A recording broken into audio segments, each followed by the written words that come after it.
Hello and welcome back to another video from me, FPL Crusader. Call me Luke if you wish. Today we are doing the Game Week 27 lead up. So 26 is just finished. Hopefully you had green arrows and you had some good results. I'll run through a few of the stats, do a little bit of a recap, not as much as usual. But then we'll look to Game Week 27, which is only 2 days away. So hopefully if you're watching this, you're not panicking too much and you are hopefully rolling if you're in a good position. Not me though. I've made a transfer, but we'll talk on that a little bit later. Let's go straight into the Game Week 26. And the MVP, or the most highest scoring player throughout the entire game week, was Marco Asensio from Aston Villa, one of their transfers in the January transfer window. 2 goals, pretty much destroyed Chelsea's chances of a victory. Chelsea were ahead in this. I didn't see this game. I saw the highlights. Chelsea were ahead. They looked half decent. And Nkunku himself got a couple of, or at least one opportunity. Palmer had shots, but they were skewing off wide from the shots that I saw. Neto played well. He got the goal. But 3 bonus points. 15 points, including 2 goals. He now has 2 goals in 183 minutes at 1.6 XGI. That should be 2 goals, not 3.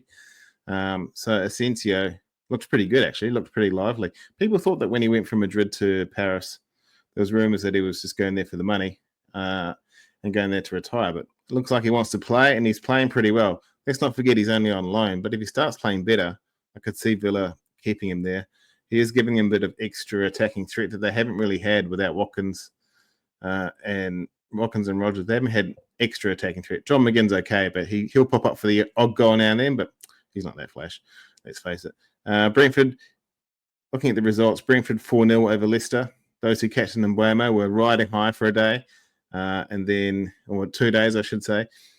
And then Mo did what he does and equaled his point. So I went Mbeumo. Hopefully I was going to get a bit of a huge green arrow.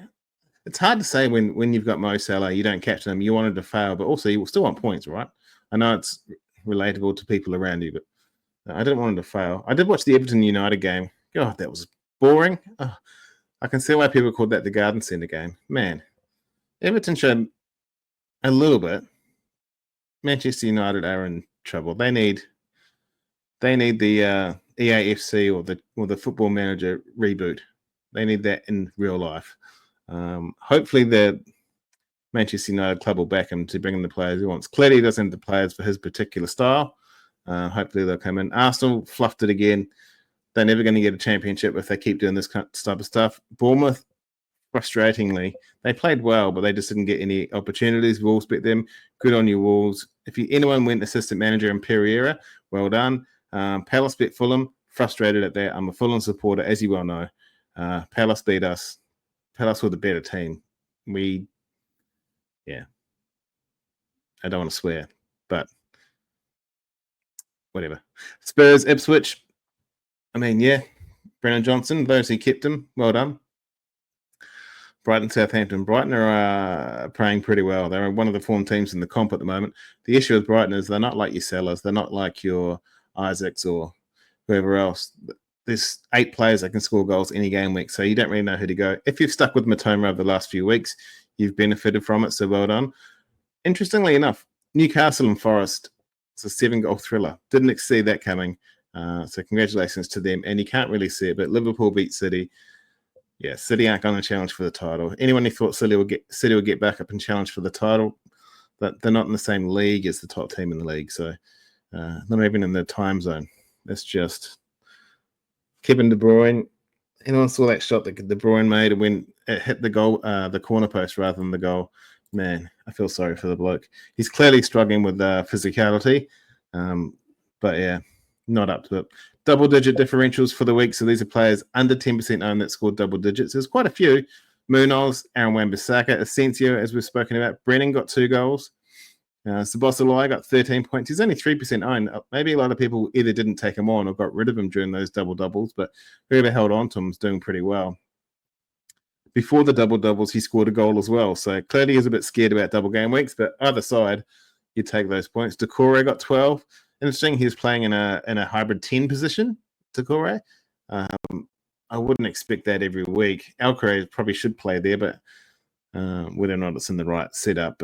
interestingly enough, it worked out for the first half at least. Damsgaard got 10. He's playing very well this season. He's not really getting all the returns he should, but he's a very good player.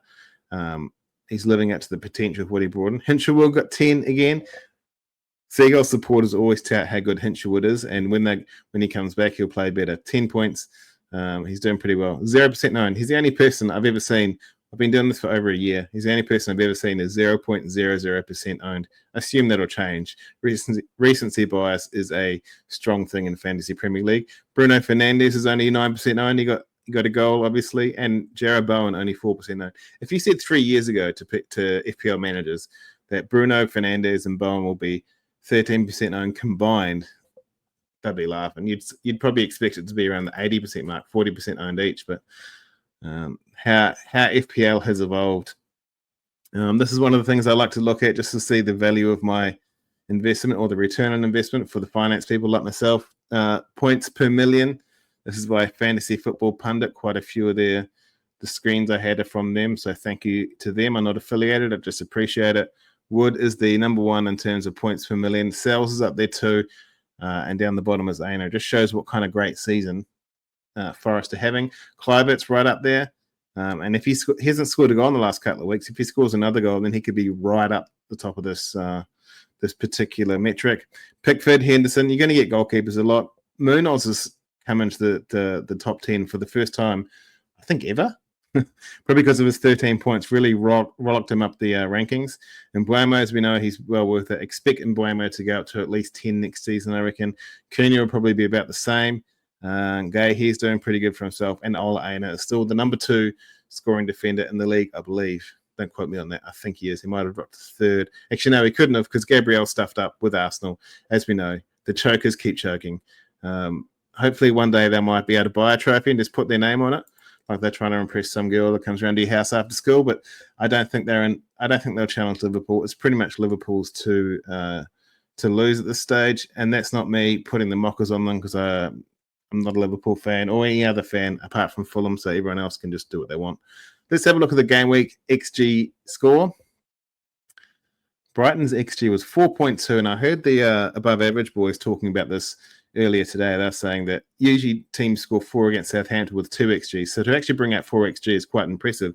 It probably should have been about 6-0. But maybe the difference in XG to goals compared to what they used to is because of the South Coast Derby. And I've said that a few times. They throw up a few anomalies, and this is definitely one. Fulham's XG was 0.28 at home. Oh, shocking. I benefited from this in FPL. It's a double-edged sword. Right? I benefit from this in FPL because I have Munoz and Mateta, so I'm looking pretty good, but my team lost, so it's not really a good thing. Newcastle 3, XG, Forest 2, that's fine. Bournemouth was a little bit low. Leicester's was high considering they got that. Don't swear. Considering they got something smashed out of them. Aston Villa's was good, 2.37. Yeah, Chelsea had a good XG from what I saw, but they just need to play. They need to convert. They really miss Jackson. And Kunku was supposed to be Jackson's backup, but he wasn't even playing up top.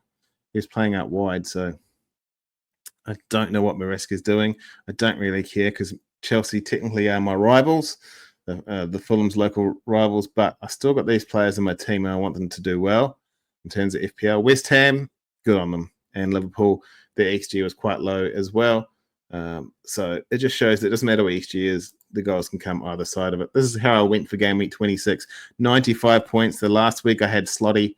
So I think I got 38 points over the 3-game week. So I'll take that. I don't really know what to expect. I don't have time to invest my thought process into it purely because I've used up most of my chips, and I flagged this one because I thought they were just going to smash a few teams. They didn't, but it is what it is.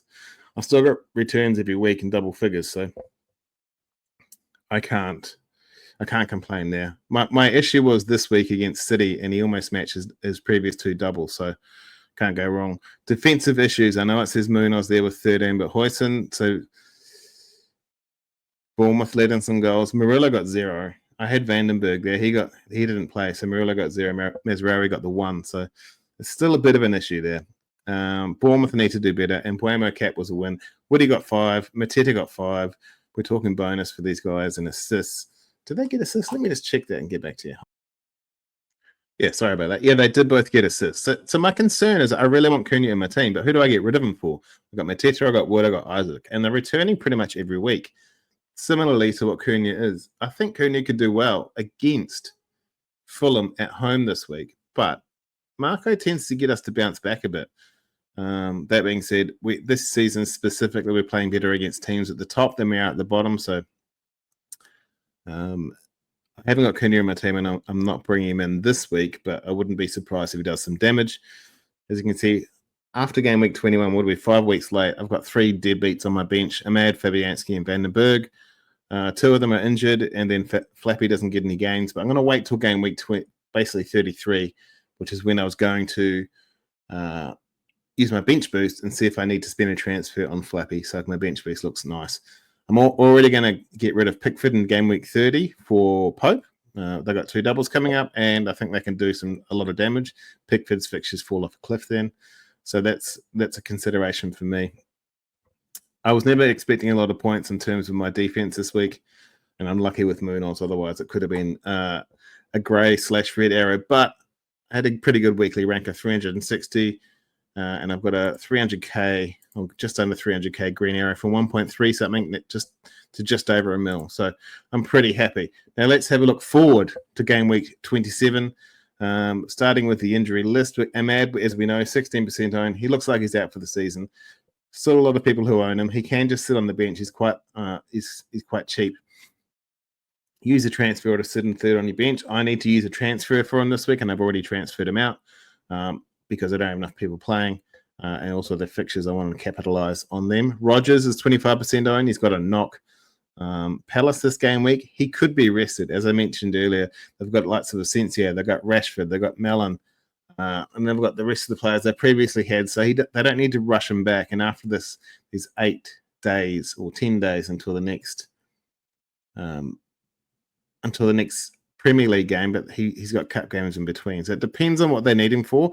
It's only 3 days later. I probably wouldn't rush him. And Haaland, 27% owned. He's got a knee injury. He's away to Spurs. He can be rested. Whether or not he will, I'm not sure. And they've got Marmoush there waiting in the wings. Interesting City. Once again, Pep's tactics in a tight game. He's got it completely wrong. He's put Foden up front. And Foden doesn't usually do well when he's the only striker. He had De Bruyne in front of him, which is interesting. Either put Foden out wide or put De Bruyne and Foden in the middle and Marmoush up top. Like he's a winger who wants to score and he wants to chase the ball and he wants to work well with others. So why wouldn't you put Marmoush in front so the rest of the team can feed him? And he can work well with everyone. He can work well with Foden. They can drop in between each other. But what would I know? I'm not a football aficionado. I'm just a fan. The rest of the injuries, there's quite a few lately. Nicholas Jackson's out. Havertz is out for the season. And Bukayo Saka could be coming back for 28/29. That's what it's been touted to be. I haven't really heard any updates since. It's just he's out. Good fixtures this week for Brentford. They've got Everton at home. And Mbeumo could be a captaincy consideration. We know Palmer's got Southampton at home. That will be a lot of people captaining him.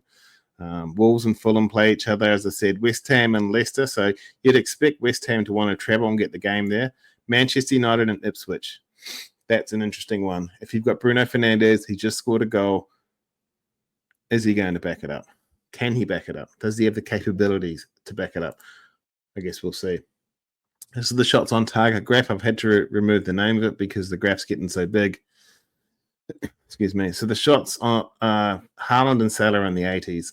Salah's got 25 goals. He might set his own record. I think I'm not sure if maybe he's got over 30 once. But he's going 50-50 in terms of goals on target. I think that looks really good. Interesting. Isak's doing better. He got 2 goals. He's got 19. Same with Erling Haaland from 32. Much better conversion rate. Wood's got 18. And then it's a bit of a drop to Palmer on 14. And Cunha, Watkins, Mateta, and Kluivert are all quite close to each other. So what does this mean? Realistically, Salah and Haaland are going to get multiple shots. You'd expect Salah to score more goals. Haaland he's almost 1 for 3 now. That's very interesting. Wood's doing better, so he's going 2 for 3. 2 goals for 3 shots, whereas Salah's 50-50. But don't forget, he's a winger. Palmer is the one that his shots are going wider, wider, and wider. So he's going 1 for 3 at the moment, and not that flash too. So interesting. Kluivert's much better, and Mateta's 1 for 2. So every time he takes a shot, every 2 shots, he gets 1 goal. As long as they keep feeding the majority of these players shots, they should score more goals. Salah is a no-brainer. Kluivert will probably get back on track over the next couple of game weeks. Cooney's banging now. And Palmer's got 2 easy games coming up. I shouldn't say easy, but it's Southampton and Leicester, and they're both at home. So he should be able to play himself into form, which is what I think he needs to do. And speaking of playing himself into form, he does feature in my captaincy conundrum slide here. So the 3 captainers I've chosen for this game week are Salah, Palmer, and Bruno. Salah's the king, he's the GOAT, he's the destroyer. Is he your permanent captain? It's never a bad option to captain him because he's always in with a chance of scoring goals. Newcastle at home and Southampton at home next. It's a no-brainer next week. It'll be Salah, but Newcastle at home, I don't know. I'm personally benching Isak, so clearly I don't think they're going to do too well. I think Salah should be scoring, and I think he is quite a good captaincy option. That being said, Palmer, Southampton at home, this could be the game that he recaptures the Palmer form that we know, and he could go crazy. He could get 2 or 3 goals. He could get 5 goals. I don't know. I'd highly doubt it, but I think he will do well. So he is a captaincy option for me, and I'm probably leaning towards that way right now. He is, my bus team is captained on Palmer. Bruno has Leicester at home. Leicester struggling. And Bruno is in goal-scoring form. He's the perfect captaincy option, and he's on pens. I could see Leicester giving up a pen or 2 to a Manchester United player. So those are the 3. Goals per 90. As I said to you last week, John Duran probably sit at the top of that table given the end of the season. Asensio just got 2, so that skews his graphics. But look at Salah there. Per 90, he's almost getting a goal per 90. Amazing. Same with Isak, Wood, and Haaland are impressive too. Still per 90, still doing pretty good at 0.77, so not too bad at all. Let's now take a look at the differentials for this week. So 1 week punt, our Diamond Differentials for game week. I had Nkunku last week as one of my differentials, and he was unlucky. He had a couple of chances, but he didn't threaten the goal enough. But Pedro Neto looked really good. Southampton at home against the worst defense. He's in good form. He's got the goal. He set up a couple of chances for people as well. So he's not just a goal threat, he's an assist threat. If you're looking for a 1 week punt, if you're in that position, then Pedro Neto is not a bad idea. Look at Damsgaard as well. A much better player than people are letting on or people are understanding. Everton at home. We know how well Brentford play at home. People will probably just gravitate towards Mbeumo or Wissa, but this guy is just there just as much. So I think he could do very well this week. And as I said, Bruno is still a differential. Not only is he a differential, he's a captaincy option as well. He's under 10% owned. I wouldn't mind betting before kickoff or before the deadline. That'll be over 10%. But Ipswich at home, the worst defense, he's scoring. What more needs to be said? I think it's a bit of a no-brainer. The issue is Manchester United are not on top of this goal scored table. They're not even in the top 8. Liverpool are way out in top, 11 points ahead. Now they've played 1 extra game than most teams, I should say. Tottenham, Manchester City, and Arsenal are close. Chelsea's falling. They were 2nd and 3rd for a while. Brentford are getting up there. I expected Newcastle to be better than that, and Bournemouth have had a tough couple of weeks, to be honest. Ever since we all went in on the Bournemouth midfielders, the high rate of goals have dried up, and they're getting 2s and 1s. So, and we saw this week they had a blank at home, which is very frustrating for us owners. But hey, it is what it is. Let's have a look at the fantasy challenge for this week.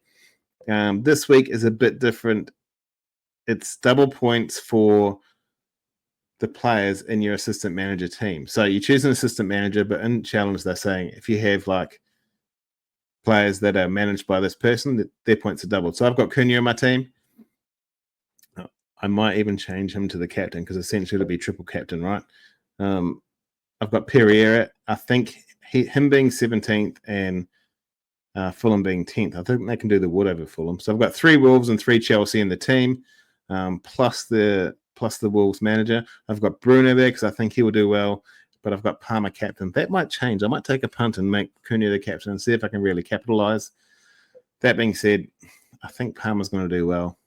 I might just do it anyway. It's a bit of fun. I haven't got much stock in this game. So my team for this is Jose Sarr from Wolves, Aït-Nouri from Wolves, Cucurella from Chelsea, Collins from Brentford, just for the sake of it.